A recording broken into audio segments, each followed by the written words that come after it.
I'd like to call the Planning and Zoning Commission and Historic Commission meeting of Thursday, October the 8th to order. Roll call. Scarpelli? Here. Holloman? Here. Meyer? Apke? Here. Stenick? Yes. Bernstein? Yes. Schock? Yes. Musket? Yes. And John Brewer will not be present tonight. Okay, the first item on the agenda should be public comment before the Historic Commission. Is there anybody from the public that would like to make a comment on an item not on tonight's agenda? Okay, hearing none, I will then move to the approval of the minutes. Would somebody like to make a motion to approve the minutes of the September 3rd, 2020 Historic Commission meeting? I'll make the motion. We approve the minutes from September, what was the date? 3rd. 3rd, 2020. I think Howard already made the motion. If you want to second it, Sue, that'd be fine. Yeah, I didn't. There's a motion and a second. Yeah, I got it. Any discussion? Hearing none. Catherine, roll call. Scarpelli? Yes. Holloman? Yes. Apke? Yes. Stenick? Yes. Bernstein? Yes. Schock? Yes. And Musket? Yes. Okay, the next item on the agenda is our Historic Commission Certificate of Appropriateness for Illuminated Sign, the Amble Club, 309 Meyer Street. Is the representative, I think the applicant was Jim or Tom Roser, available? Joe. No, it's Joe. Joe. Okay. Joe, go ahead. The floor is yours. Okay, so I'm sure most of you have heard recently that by November 9th of this year, the Amble Club is going to be open to the public. And so for the first time in its 64 history, we're looking at putting a sign on our building so anybody driving by or walking by or trying to find us will be able to do that. And what we're looking for is during the evening hours, if the sign can be illuminated, so it's going to be easier to find. So when I went to Fast Signs to inquire about this, they required me to fill out a form, and then I filled out the form, and then I was told that it has to go through the historical committee. So that's where we're at today. Okay. Does anyone have any questions for the applicant? Yes, as far as the historical value of it, I don't ever remember seeing a lit sign like that on the Anvil Club. And I've been around a long time, so I know what it looks like. I'd like to see a sign that maybe has the gooseneck lights over it, but not a sign that's lit.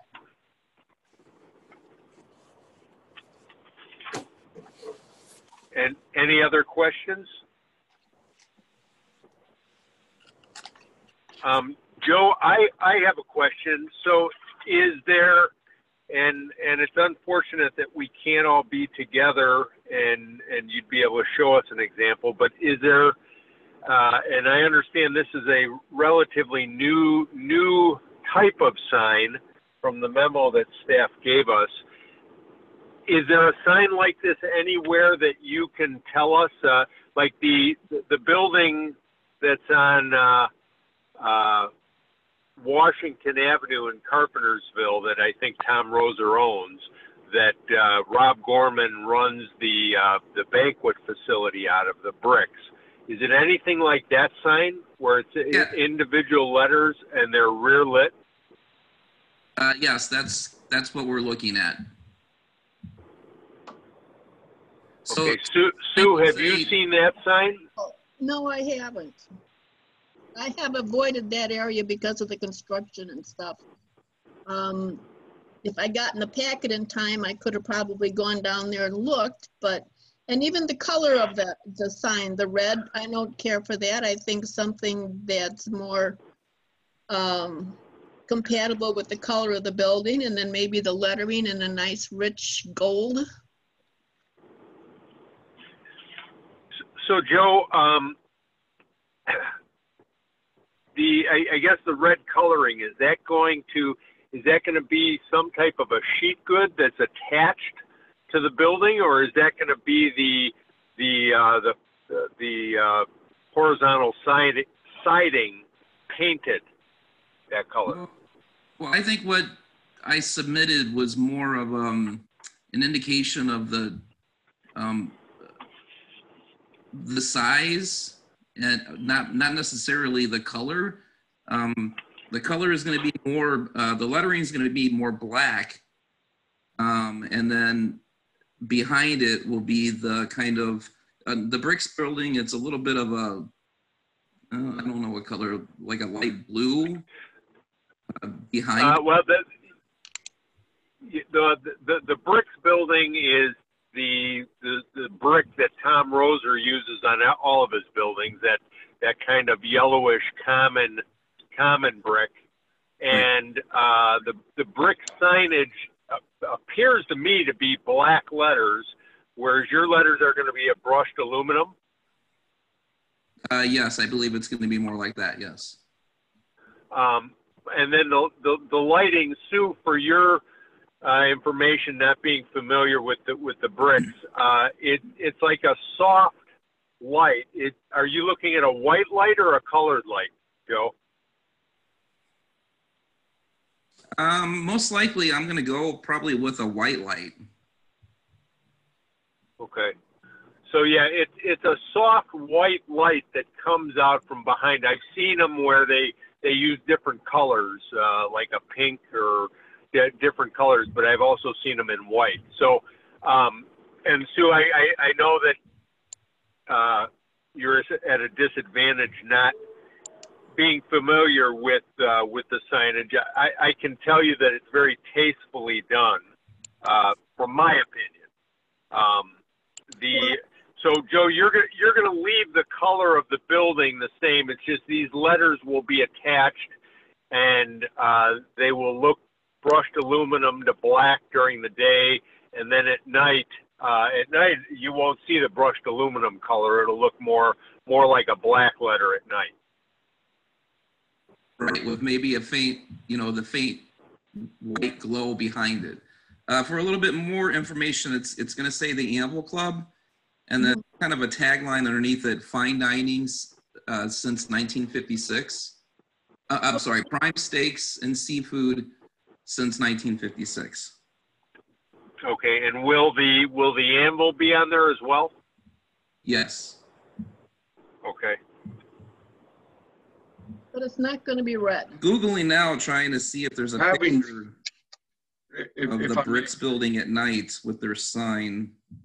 Having done quite a bit of these signs, have you considered maybe just individual pen letters backlit without the back plate, which would be, that's kind of what grabs everybody's attention right now.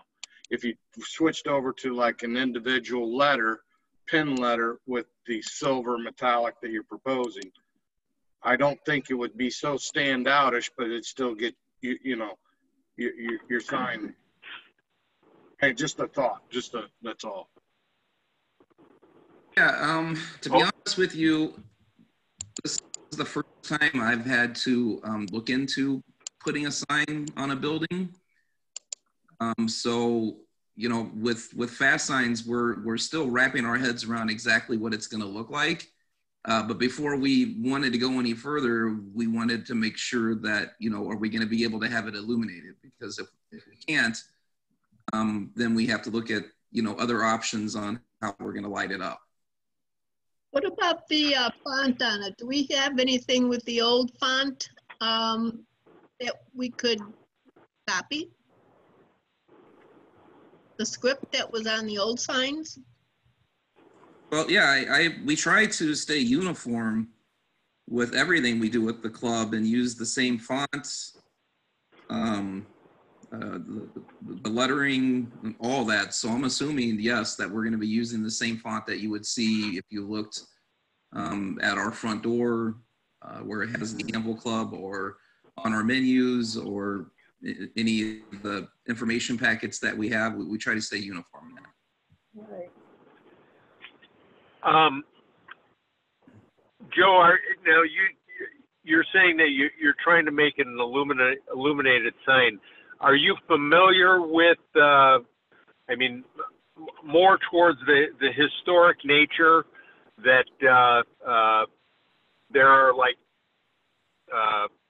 rods or conduit that would stick out maybe 2.5 feet off the face of the building with a with like a gooseneck with 2 spotlights that would come back and shine on the building? That's a little bit more historic and more what my tenure on this board has approved for illumination of a sign in the historic district. Well, sure. I mean, that's an option. I mean, we've talked about you know, possibly doing that as well. I like that better. And Joe, are the, because Steve brought up a good point, I thought that the, based on the drawing, it said that the letters would be cut out lettering backed by acrylic. So are where it says Amble Club, that's not all going to be individual letters?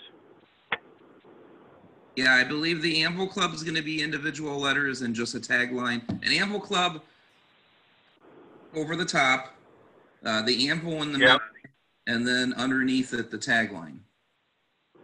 And then so all of those are individual letters. Steve, did you understand that?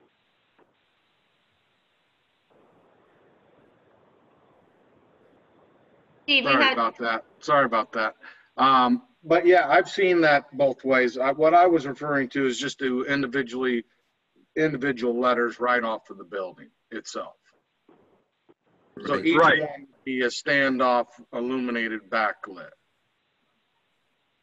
Right, and talking to fast signs, it's the tagline is going to be difficult to illuminate like the rest of the sign with the Amble Club and the Amble. So we're trying to wrap our heads around how can we highlight that at night, because those letters are going to be much smaller than the letters that we're going to use for you know, the Amble Club.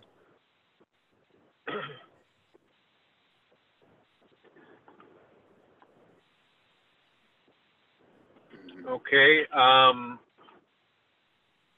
think that so. I guess Joe, the 2 overlights are probably, that's the best illumination of it, and still maintain somewhat of a historical look to it.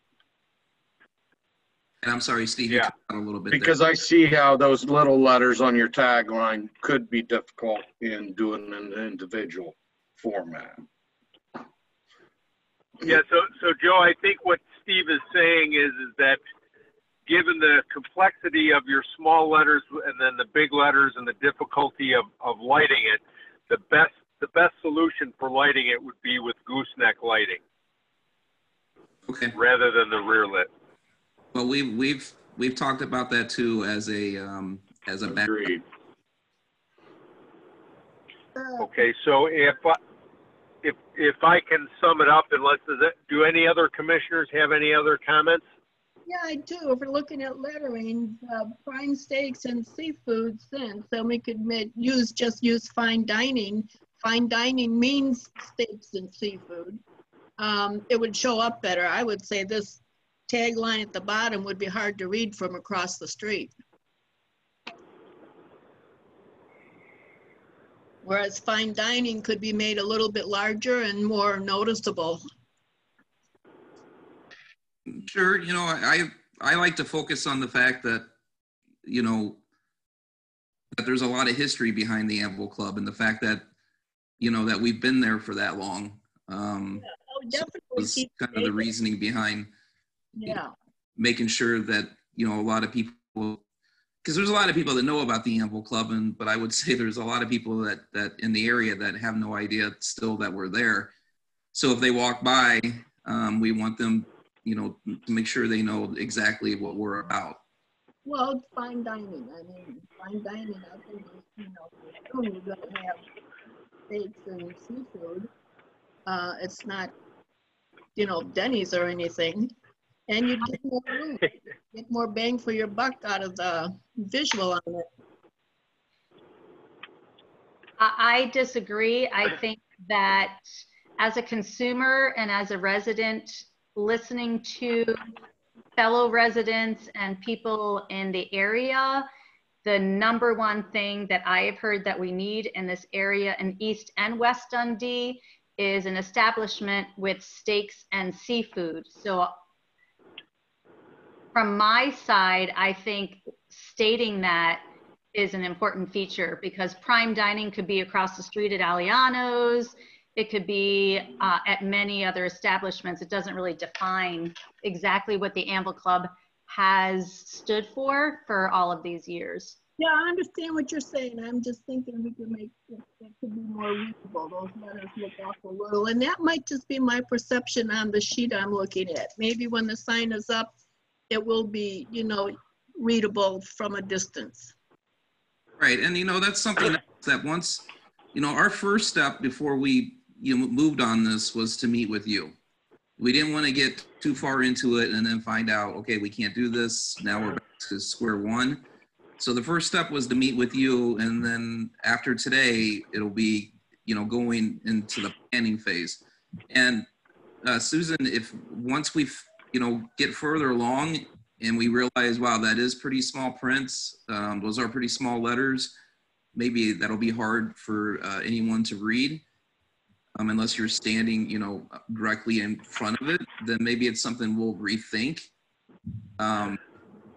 But, you know, we have a relatively new chef. He comes from prime steak houses and seafood houses. Our menu is going to be more prime cuts of meat, the freshest seafood we can get our hands on. So we're, you know, we're really trying to let everyone know that's what we're about. Plus also adding on the fact that, you know, we've been here for 64 years. Yeah, I think that's really important. Yeah, I'd like to see it all on there. I mean, you know, I'm not at all opposed to it. I just thought we might, you know, have a hard time reading it from a distance. But, you know, I understand. Together, you never know. Right. Yeah, that's something we're going to have to, you know, evaluate as we go forward. Mm-hmm. So Joe, just so you understand, this commission only meets once a month unless, and I don't know if Catherine or if Brad, you're on, can the applicant pay for a special meeting? Which I don't know if they, because if I heard you right, you're going to have like your grand opening to the public on November 9th, is it? Well, we're going to have a soft opening the Friday and Saturday before that with invite only. But our official opening day is November 9th. Okay, and if are you trying to have this sign up and on the building by that time? We're actually looking to have it up as soon as possible. Just to... Okay, yeah. So I guess when you say you're in the planning stages, whatever we approve tonight, you're going to pretty much have to conform to that. If you want to change it, then you're going to need to reappear before us. And so as I'm hearing the commission, the recommendation would be to allow the individual letters, the Anvil and the prime steak and seafood since 1956 in individual letters with gooseneck lighting. either over the top or from underneath shining back on the building. Well, I have a quick question. So let's just say a vote is taken tonight and it's agreed upon that, you know, the fluorescent lights, for example, is okay. And as we go forward, we decide, well, you know what, really, maybe the goose lamp lights will work better for us. Would we be able to change at that point, or are we committed at that point, at this point? My understanding, Joe, is you would have to come back before the Historic Commission, because we are either going to grant you or deny you a certificate of appropriateness for whatever you ask for. Okay. I think the commission has voiced some concerns with your fluorescent lighting and said gooseneck lighting would be better. But you are the applicant. You tell us do you want to stick to the application you submitted, or do you want to make any changes based on what you've heard from the commission tonight? Well, considering that we talked about the gooseneck lighting as well, you know, I think that that'll work just as well. I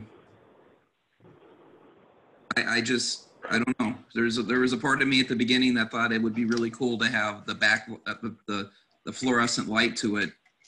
But like I said, we've also discussed the gooseneck. So I think either way that to be better safe than sorry, you know, maybe the gooseneck is our better option. Okay. So as I understand it, you're looking to amend the application to remove the rear lit fluorescent lighting and move to a front lit gooseneck lighting. Yes, I think that'll be fine. Okay. Any other comments from the commission? Nope. If not, I would need a motion to approve the application as submitted with the alteration to the lighting from a rear lit to a front lit. So moved. Second. Motion and a second. Any other discussion?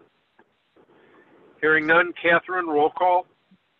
Scarpelli, Yes. Holloman, Yes.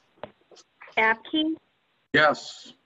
Shenick, Yes. Bernstein, Yes. Schock, Yes. and Musket. Yes. Okay, Joe, you'll work with our building department to acquire all the permits and all the necessary information. Thank you very much, and good luck. Okay. Thank you, everyone. What's that? I'm excited to have it open and can't wait to go. We're excited too. You know, the members have been very supportive of the decision. They know that, you know, it's tough times right now for a lot of restaurants. So, and we're already there's a buzz around town. We're already people are calling and making reservations already in November. So. Oh, excellent. Good. All right. Is that all that you need from me? Yep. Thank you very much, Joe. All right. Thank you, everyone. Bye, Joe. Bye-bye. Okay, the next item on the agenda is new business, public hearing for property identification number 03-24-226-011 to consider a request for a variance from section 157.066A6C of the zoning chapter of East Dundee Village Code requiring rear yard setbacks in the M1 limited manufacturing district to be not less than 40 feet in depth. Can I hear a motion to open that public hearing? I'll make a motion to open the public hearing. There's a motion. Is there a second? Second. Motion and a second. Roll call? Scarpelli, Yes. Solomon, Yes. Apke. Apke's on mute, but yes. Yes, sorry. That's okay. Stenick, Yes. Bernstein, Yes. Schock, Yes. and Musket. Yes.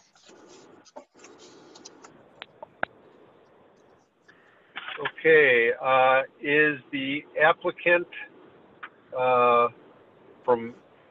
is it pronounced Yulson Carriers? Ulivan, and I'm representing the Rusty Skirtle from Triumph Construction. Okay, But Julian is here. Yes, he's listening. okay. The floor is yours. If you could just give us a brief overview of what you folks are proposing, and then the commission will have a chance to ask you any questions.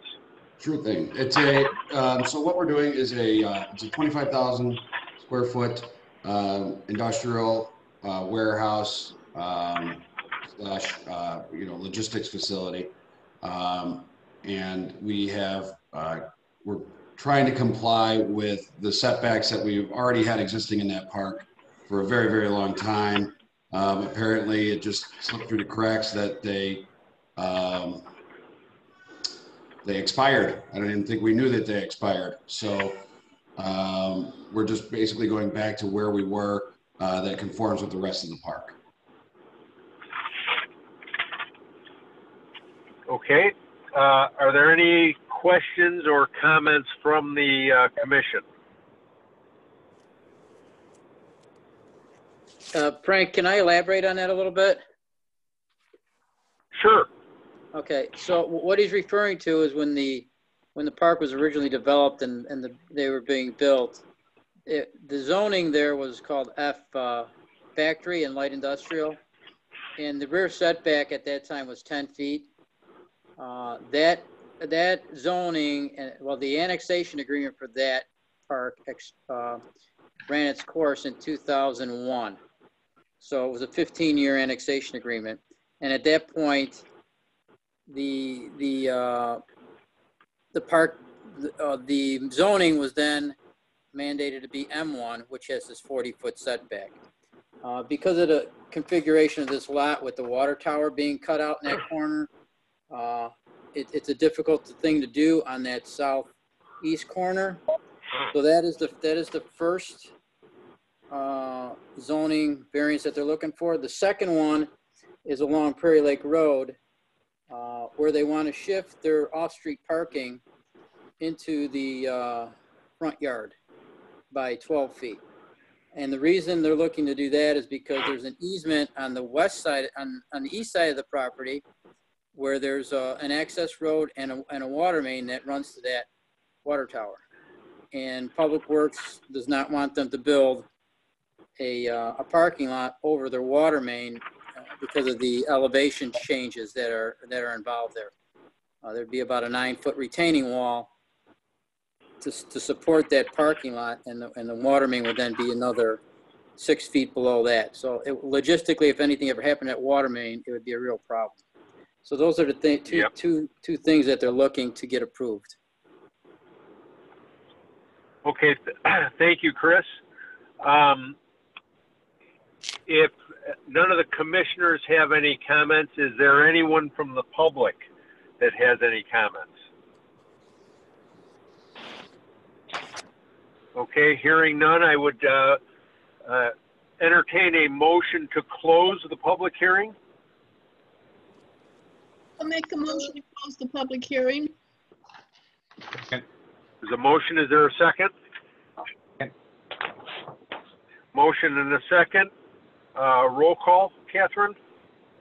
Scarpelli, Yes. Solomon, Yes. Apke, Yes. Stenick, Yes. Bernstein, Yes. Schock, Yes. and Musket. Yes.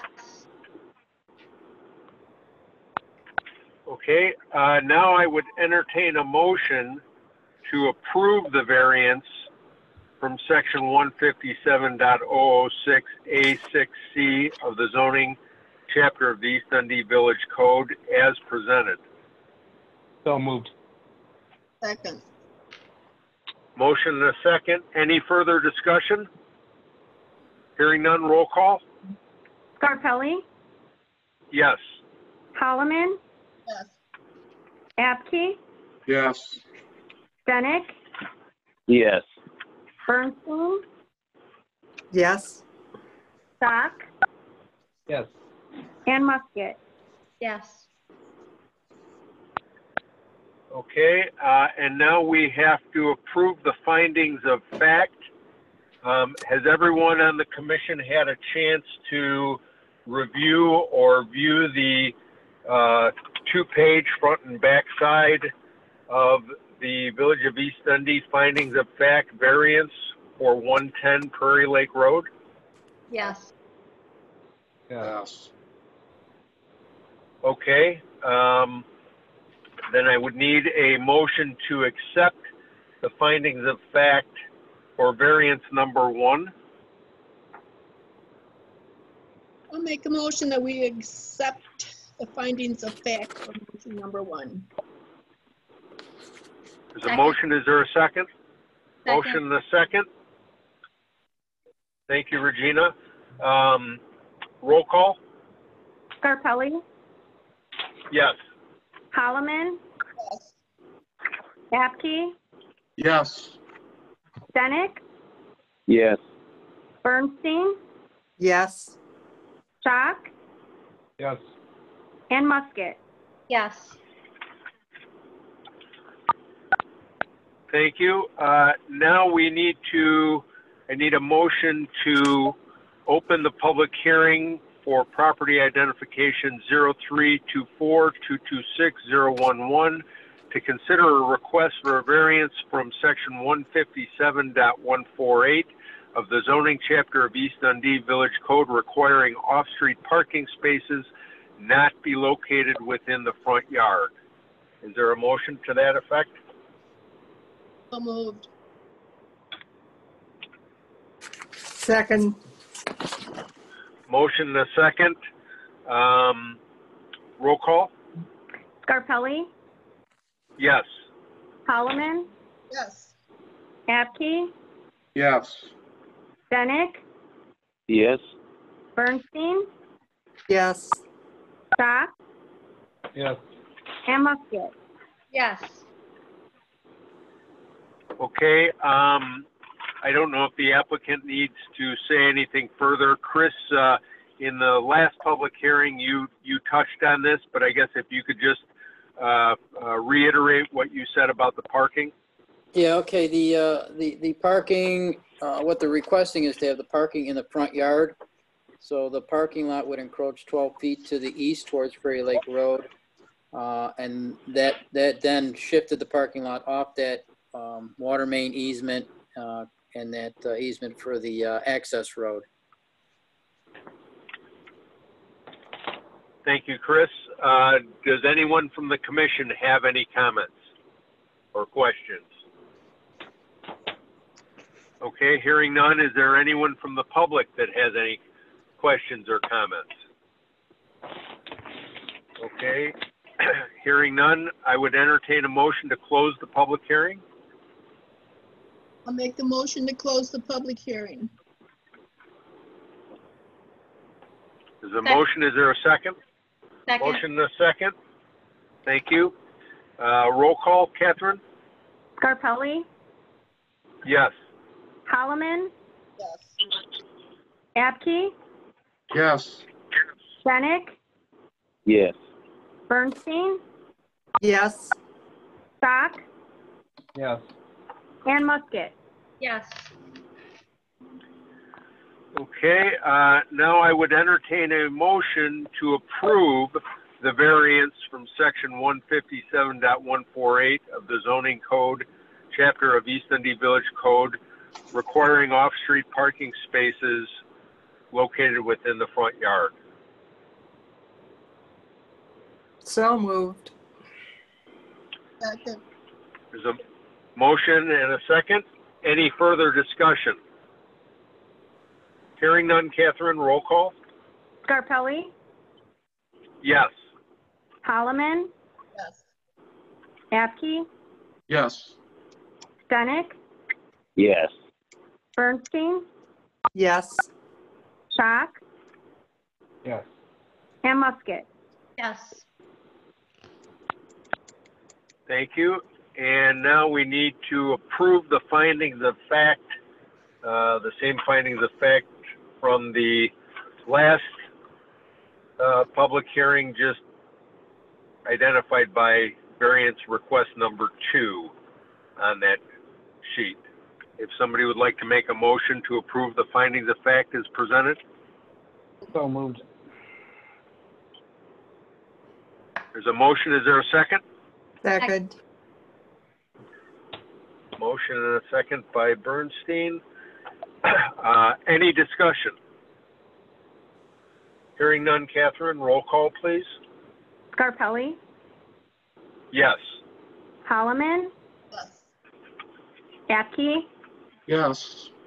Stenick, Yes. Bernstein, Yes. Schock, Yes. and Musket. Yes.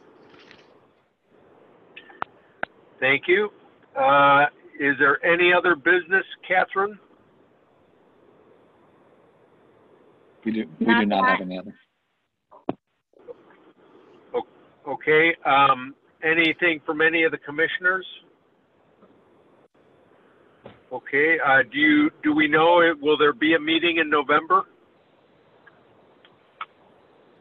I did receive some paperwork on 1 East Main. They're looking for a review of historic commission. They want to put a second floor on part, like a 1/3 of the second floor on 1 East Main. I've got to review that. It may be on the November meeting or maybe December, but it's possibly a November meeting. What Okay, is that, one? that building looks, that's the building that they painted gray and black. I think it Correct. looks very nice. Correct. The hairdresser place? Yes. Yes. Yep. The old Brash building. Or Perucci Okay. photo.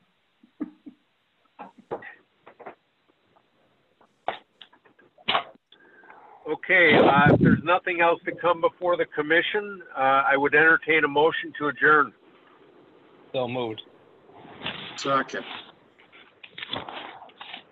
Motion and a second. Catherine, I think you can just do a voice call.